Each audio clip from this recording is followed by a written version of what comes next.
लालची सौदागर। बगदाद शहर में एक सौदागर रहता था। वह ऊँटों की मदद से बगदाद और बसरा के बीच व्यापार करता था। एक दिन वह कुछ सामान पहुंचाकर अपने 80 खाली ऊँटों के साथ बगदाद लौट रहा था। रास्ता सुनसान था। सामने से एक बूढ़ा फकीर उसके पास आया। वह सौदागर से बोला, क्यों भाई, इनमें से आधे ऊँट मुझे दे सकोगे? इसके बदले तुम बाकी ऊँटों पर से चाहे जितना धन ले जा सकोगे। सौदागर के मुंह में पानी भराया। वह बोला, कहाँ है वह धन, दिखाइए तो। फकीर ने कहा, चलो मेरे पीछे पीछे। सौदागर ऊँटों के साथ फकीर के पीछे पीछे गया। वे रास्ता छोड़कर जंगल में गए। वहाँ पहाड़ ही पहाड़ थे। अंत में वे एक पहाड़ के सामने आए। उससे आगे जाने का रास्ता बंद हो गया था। फकीर ने अपनी जेब से एक यंत्र निकाला और पहाड़ की दिशा की ओर हाथ करके बटन दबाया। ताज्जुब की बात कि पहाड़ी दीवार में अपने आप एक दरवाजा खुला। अंदर जाकर सौदागर ने देखा तो उसकी आंखें चौंधिया गई। जहाँ कहीं देखा अशरफियों, मोतियों और हीरों के ढेर लगे थे। यह कहीं सपना तो नहीं? इतने में फकीर ने कहा, देखते क्या हो, ऊँटों पर लादना शुरू कर दो। सौदागर ने कीमती रत्न चुन चुन कर ऊँटों पर लादे। फकीर ने भी वैसा ही किया। फिर फकीर एक कोने में गया, आले में से एक डिबिया निकाली और अपने पास रखी। साईं जी, इसमें क्या है? सौदागर ने पूछा। भाई, इसमें अंजन है। इसे दाहिनी आंख में डालने से जमीन के अंदर का सब कुछ दिखाई देता है, लेकिन बाई आंख में डालने से आदमी पूरा अंधा बन जाता है। यह कहकर वह बाहर आ गया। फिर बटन दबाने पर दरवाजा अपने आप बंद हो गया। अब वे सड़क पर आए। उन्होंने ऊँटों का बंटवारा किया।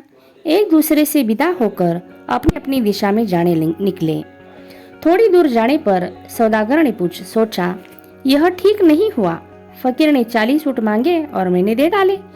अगर मैं कहता तो वह 20 पर ही संतुष्ट हो जाता। उसे फकीर ने पुकारा, ओ साईं जी, जरा ठहर जाइए।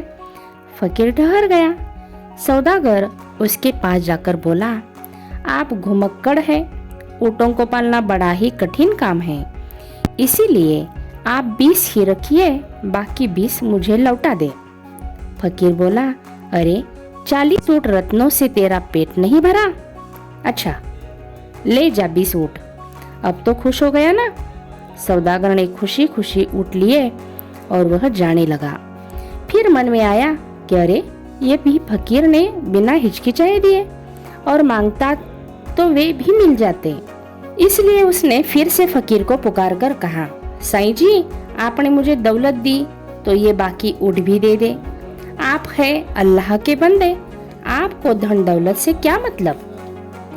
फकीर हंसकर बोला, अच्छा बाबा, ये भी ले जा, कौन यह झंझट पाले। सौदागर ने वे ऊँट भी लिए, पर इतने से भी उसको संतोष न हुआ।